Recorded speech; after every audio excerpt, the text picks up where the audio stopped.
Dizem que a humanidade só evolui no drama. Se voltarmos no tempo, descobriremos que até a Segunda Guerra Mundial ninguém conhecia o antibiótico.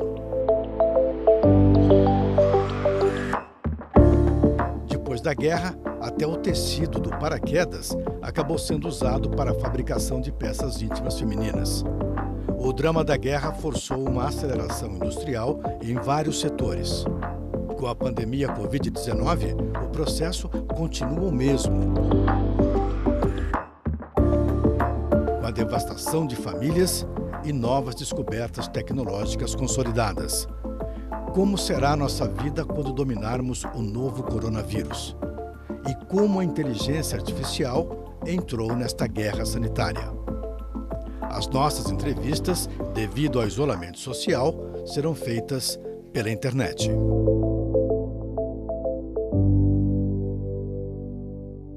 Durante a pandemia, foi possível ver um avanço não apenas tecnológico, como também da utilização dessas diferentes tecnologias de veículos autônomos, sejam drones, sejam veículos de pequeno porte terrestre, em diversas áreas que a gente pode imaginar. Mas se a gente for pensar em um veículo autônomo de maior porte, ou seja, um carro autônomo realmente que vai transportar pessoas, é um projeto de longo prazo. Claro que nós estamos numa situação emergencial e, portanto, há muitas de respostas e divergências. As pessoas ficam ansiosas e com a incerteza, com a angústia que causa a falta de um fim, porque a gente não sabe, uma luz no fim do túnel, né? Porque a gente ainda não sabe quando esse emergencial vai terminar. Então, todo mundo deseja saber e se fazem previsões. Há aqueles que formulam previsões do tipo, por exemplo, tudo vai mudar. Tem um filósofo, John Gray, por exemplo, inglês, e ele diz, não, a pandemia vai trazer como consequência uma ruptura completa com a realidade. O presidente Macron da França, ele, ao contrário, ele diz, não, a globalização, após a pandemia, nós vamos viver uma necessidade de trazer bens comuns para todo o planeta, toda a humanidade. Então, nós temos que nos focar em saúde, educação, segurança, enfim, questões, ciência, né, tecnologia, questões que são do interesse de todas as sociedades no planeta. O desenvolvimento de carros autônomos avançou muito nos últimos anos, seja no meio acadêmico ou em grandes companhias, como Tesla, Waymo, Uber. E o que a gente sabe é que momentos de crise acabam por acelerar alguns processos. E a gente viu isso agora durante a pandemia, sendo que nós temos visto uma maior utilização de diferentes tipos de veículos autônomos, não apenas carros autônomos, mas especialmente veículos de pequeno porte. E esses veículos de pequeno porte, eles têm sido usados, por exemplo, em hospitais, para desinfecção do ambiente ou para transporte de material, para entrega de mercadorias e até em parques para reforçar a necessidade de se manter o distanciamento social. Como resultado da pandemia, o comércio online, né, acabou tendo um aumento expressivo de procura e o uso de veículos autônomos pode ser apenas mais uma ferramenta para ajudar a atender toda essa nova demanda, né?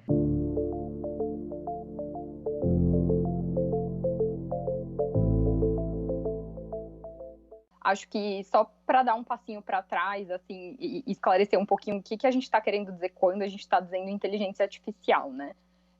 Porque não existe só uma forma de inteligência artificial. Existem duas básicas, uma que é o que a gente chama de automação, né?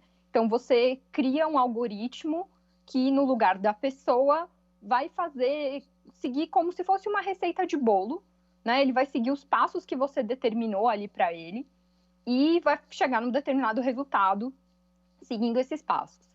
E aí a gente tem um segundo tipo de inteligência artificial, que é aquilo que geralmente é chamado de machine learning, né? É muito usada a terminologia em inglês nesse tipo de caso. E o machine learning, diferentemente da automação pura e simples, né? O que acontece? Você cria um algoritmo que pode, ao invés de você dar a receita de bolo para o algoritmo, você fala assim, algoritmo, eu quero um bolo. E ele acha um jeito de fazer a receita, sozinho. Mas quando falamos que as máquinas aprendem a trabalhar para nós, um detalhe fica quase oculto. Nada funciona sem um pesado processamento de dados. Um supercomputador precisa analisar trilhões de informações antes do trabalho começar a fluir. É exatamente isso que o Santos Dumont faz para os cientistas brasileiros. A máquina processa mais de 5 quatrilhões de operações por segundo. É até difícil de imaginar tanta rapidez. O Santos Dumont é uma arma poderosa contra o novo coronavírus. Isso quer dizer que ele é um supercomputador que dentro da América Latina está entre os top 500 e que ele permite que a gente faça pesquisa com uma velocidade muito maior. Lá no LNCC a gente tem um laboratório de genômica e de bioinformática, onde a gente gera dados não somente do vírus, mas a gente também gera dados de pacientes, no caso da Covid, estamos iniciando os estudos de pessoas que foram infectadas pelo vírus e que a gente agora vai tentar entender o desfecho dessa doença em algum desses pacientes. No momento, nós já fizemos o sequenciamento de mais de 200 vírus que estão circulando pelo país e temos um artigo agora submetido para publicação, junto com outros colaboradores de outras instituições, tentando rastrear, mapear como é que esse vírus está se dispersando por todo o país. Não existe uma área mais difícil, na minha opinião, do que a área da saúde.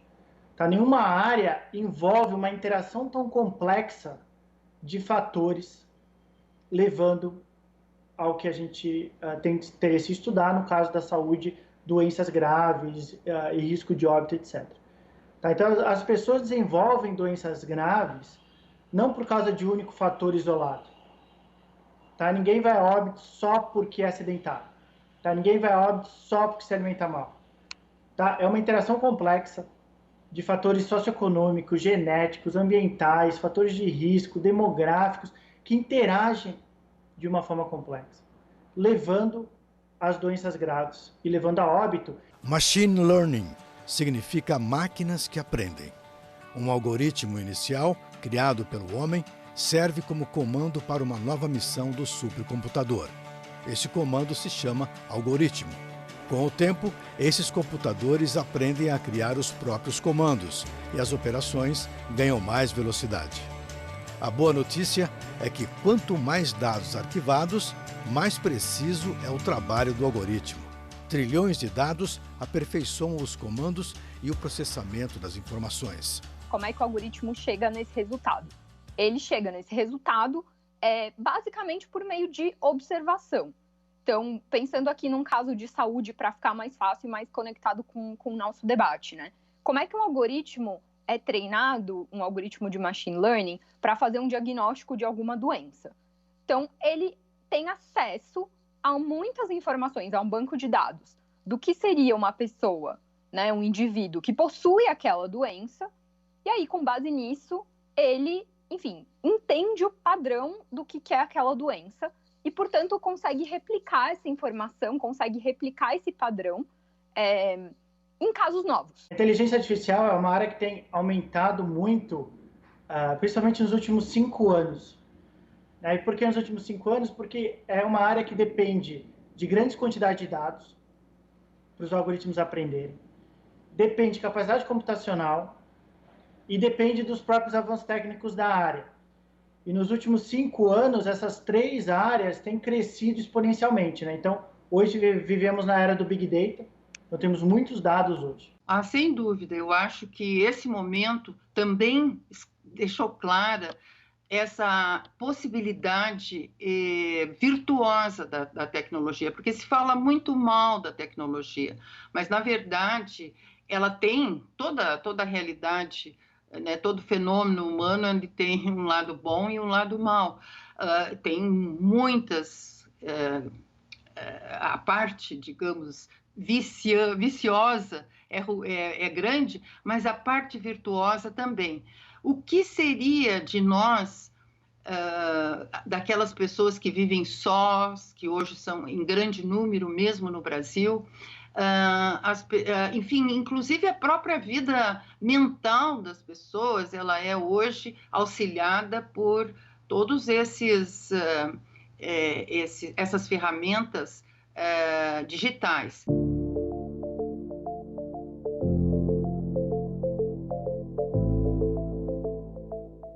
A telemedicina, por exemplo, que foi recentemente também admitida, ou seja, de forma emergencial, apenas para esse período de pandemia, mas eu acredito que ela vai se impor e vai se consolidar dentro de pouco tempo, porque essa é uma tendência mundial também, a telemedicina, inclusive porque as próprias ferramentas hoje permitem, né? Crises trazem oportunidade de inovação. É exatamente isso que a gente está vivendo. A gente vê toda uma transformação digital acelerada por conta da crise, que tem oferecido desafios que estão sendo rapidamente superados no âmbito público e privado, nos diversos segmentos da sociedade, nos diversos setores da economia, e com certeza a gente vai sair mais fortalecido, tanto como sociedade quanto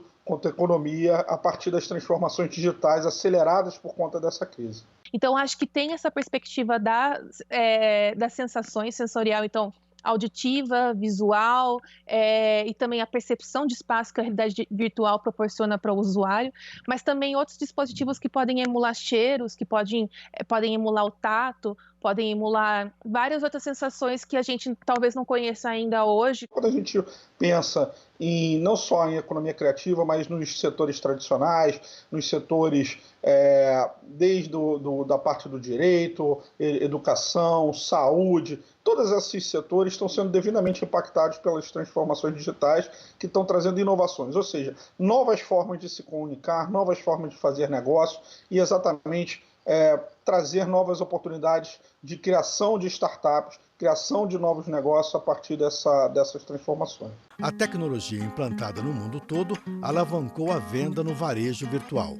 No Brasil, as entregas pelos Correios aumentaram 25%, mesmo durante o isolamento social. A gente está vivendo uma nova onda. E essa nova onda de transformação digital está acelerando a adoção de várias fatias da sociedade que estavam fora desse segmento do e-commerce, exatamente porque ou não tinham facilidade de acesso, ou então não tinham facilidade de conhecimento do segmento, e que estava exatamente necessitando de novas tecnologias, novas formas de adoção. Essa tecnologia ela é muito interessante, principalmente no momento que estamos vivendo agora, ou seja, onde é necessário reduzir o contato entre pessoas. A gente pode utilizar um robô, um veículo autônomo, justamente para fazer essa ponte entre os diferentes serviços que demandam com que pessoas tenham algum tipo de contato. Além disso, se a gente for pensar no caso dos veículos terrestres ou de drones, eles acabam por poluir menos também, pois em sua maioria eles são veículos elétricos, ou seja, eles funcionam a partir de uma bateria.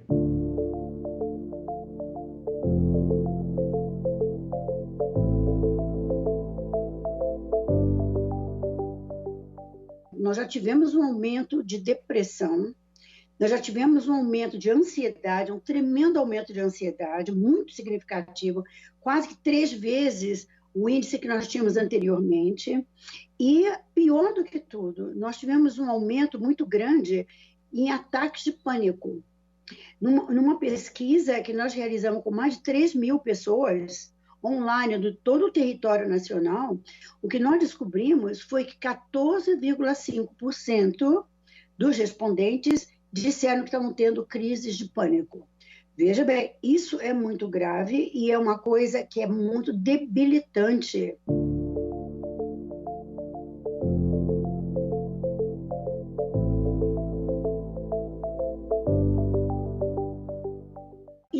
sim, uma parcela da população que tem dificuldade de aprender a lidar com ícones, aprender a lidar com vídeos. Tem pessoas que têm essa dificuldade. A outra dificuldade não é só da habilidade tecnológica. Existe uma outra dificuldade que está oculta aí em tudo isso, que é a privacidade da gente. Porque, veja, quando você se comunica, você entra na internet, entra na rede social, entra em qualquer desses meios de comunicação online, você se abre para todo mundo saber de você. Então, há por trás daquela comunicação direta que a gente tem, todo um trabalho que os sites, que as empresas que lidam com toda a tecnologia têm de traçar o teu perfil e saber o que você gosta. Tem gente aí que sabe mais do que você gosta do que você próprio. A perda da privacidade é um tema que vem sendo discutido em vários países, mesmo antes da pandemia. No Brasil, a Lei Geral de Proteção de Dados pode entrar em vigor em agosto, mas isso ainda não está garantido.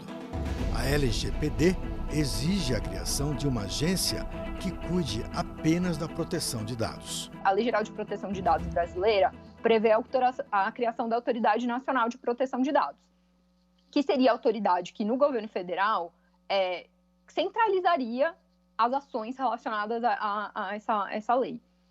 E ela tem um papel muito importante, quando a gente vai ler a lei e entender, também de, enfim, criar boas práticas, orientar as empresas, dizer preventivamente o que pode e o que não pode ser feito. O próprio STF julgou a DINS que, enfim, iam exatamente contra, eventualmente, alguma questão de proteção de dados. A mais famosa é aquela ação direta de inconstitucionalidade que versava sobre a medida provisória que foi expedida em relação à coleta de dados, a repasse de dados das operadoras para o IBGE, a fim de dar continuidade a algumas pesquisas do IBGE.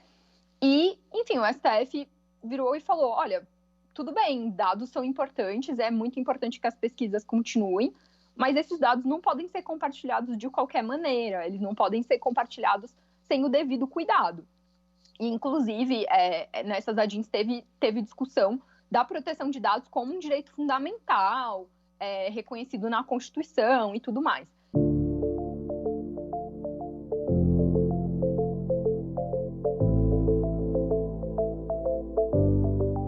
Acho que no momento, mais do que tentar planejar o que vai ser depois da pandemia, é planejar como sobreviver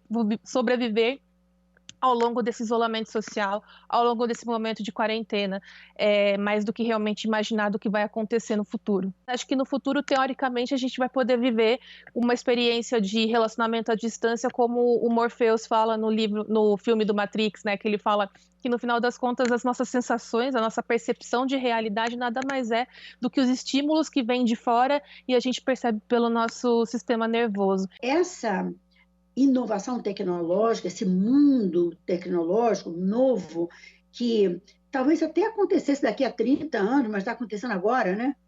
A gente acelerou o futuro, né? Até a gente está falando que essa pandemia é um acelerador do futuro, porque nós estamos chegando àquilo que alguns anos na frente chegaríamos, estamos chegando de repente. Então, essa parte toda de tecnológica, de educação à distância, de reuniões, eu acho que vai mudar tremendamente. Eu acho que o futuro tecnológico a gente está mais aberto para poder ver que a parte de saúde ela precisa e deve ser ampliada, né? Não só para desenvolvimento de novos medicamentos, de novas drogas, mas também para identificar ferramentas que sejam capazes de predizer o que está por vir. A gente sabe que essas pandemias vão acontecer, então a gente tem que fortalecer melhor o nosso sistema de previsão, de capacidade de antecipação da previsão dessas pandemias que estão para acontecer e que é natural que elas venham a acontecer. Máquinas trabalhando para humanos já é uma realidade. Mas tem um problema que exige muita atenção dos programadores que criam os algoritmos. Comandos genéricos e com viés preconceituoso podem gerar processos contra minorias étnicas ou maiorias pobres. A questão de discriminação em algoritmo e inteligência artificial é real, é problemática e é uma coisa que todos nós trabalhamos. Então, isso daí tem sido verificado e denunciado faz tempo. Tá? O que o algoritmo faz? Ele repete, de certa forma, padrões nos dados. Então, de certa forma, se você tiver dados com preconceito, ele vai aprender esse preconceito. Por exemplo, se os teus dados ali, que o algoritmo está aprendendo a tomar decisões, né? Historicamente, os pacientes negros, por exemplo, recebem um pior atendimento, isso vai afetar as decisões do algoritmo no futuro. Então, se o algoritmo for preconceituoso, tá? A gente tem várias técnicas aí de arrumar esse algoritmo para garantir que ele não seja mais. Tá? Mas e um ser humano preconceituoso? Tá? É muito difícil a gente mudar essas pessoas. Tá? Então, esse é o lado positivo, né? Essa conclusão que sim, algoritmos podem ser preconceituosos. Tá? Mas algoritmos podem ser facilmente corrigidos também. Tá? E a gente precisa ficar atento a essas decisões para não perpetuar essas discriminações que estão nos dados, são discriminações históricas que estão nos dados. Tá? E a gente tem que evitar que isso seja passado aqui para frente, que não é esse o futuro que a gente gostaria, né? Que se repetisse essas discriminações do passado. Sempre existe essa questão de, será então que a inteligência artificial, um veículo autônomo, sempre vai ser melhor que o homem no trânsito? Então, certamente existem vários benefícios no uso dessas tecnologias, uma vez que esses veículos possuem diversos sensores que são mais poderosos que os nossos sentidos, esses veículos conseguem avaliar uma quantidade enorme de informação e é claro que eles estão sempre prestando atenção no trânsito. Por exemplo, em um sistema tão complexo, que tem toda a parte mecânica, eletroeletrônica, computacional, quem seria responsabilizado no caso de um acidente? Então, essa ainda é uma questão sem resposta.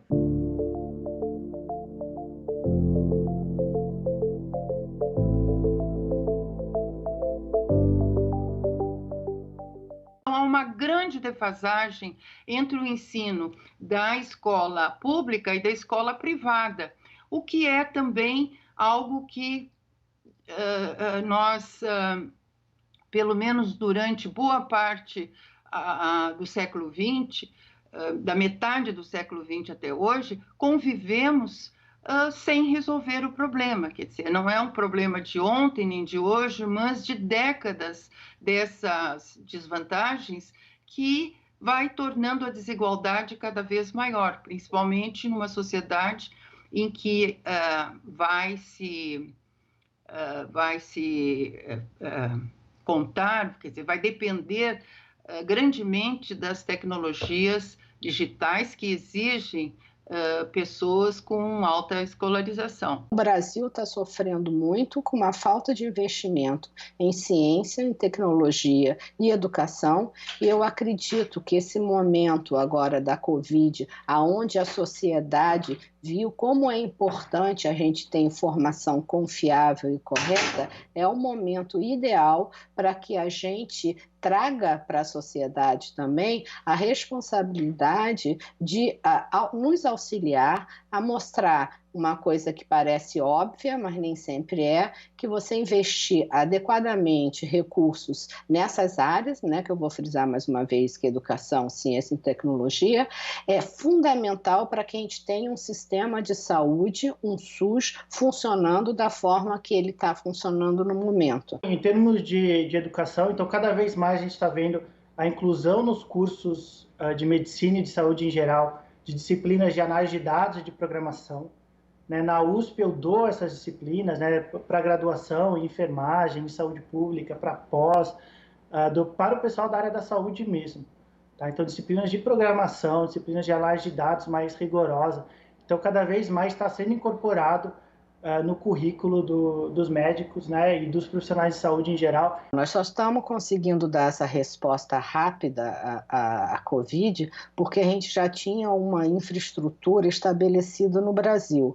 Essa infraestrutura foi muito importante, por exemplo, em 2015, quando a gente teve o outbreak da Zika, onde vários laboratórios no Brasil responderam rapidamente para começar a estudar, a relacionar, né, os vírus da Zika com a microcefalia. Então, se hoje a gente conseguiu ter uma resposta rápida para a Covid, é porque a gente teve investimento em ciência e tecnologia.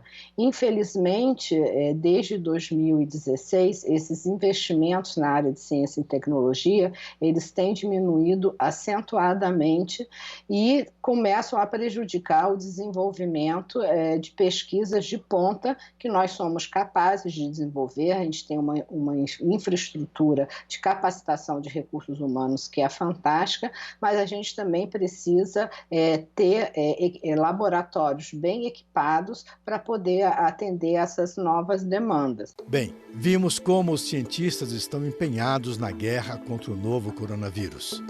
A pandemia escancarou algumas verdades. Por exemplo, os mais pobres padecem mais. A saúde pública não pode ser politizada. Países que investem mais em educação encontram as melhores ferramentas para combater doenças globais. A falta de moradia e de saneamento básico pioram ainda mais a situação das vítimas. A pandemia continua e as pesquisas por uma vacina eficaz ocupam os principais laboratórios do planeta. E uma pergunta já está sendo feita a partir da Organização Mundial da Saúde. A vacina será acessível aos mais vulneráveis? Fala-se de um acordo global que controle o uso de produtos que ajudam no combate à pandemia. Mas também há o risco de monopólios, tendo a vacina como principal produto de venda.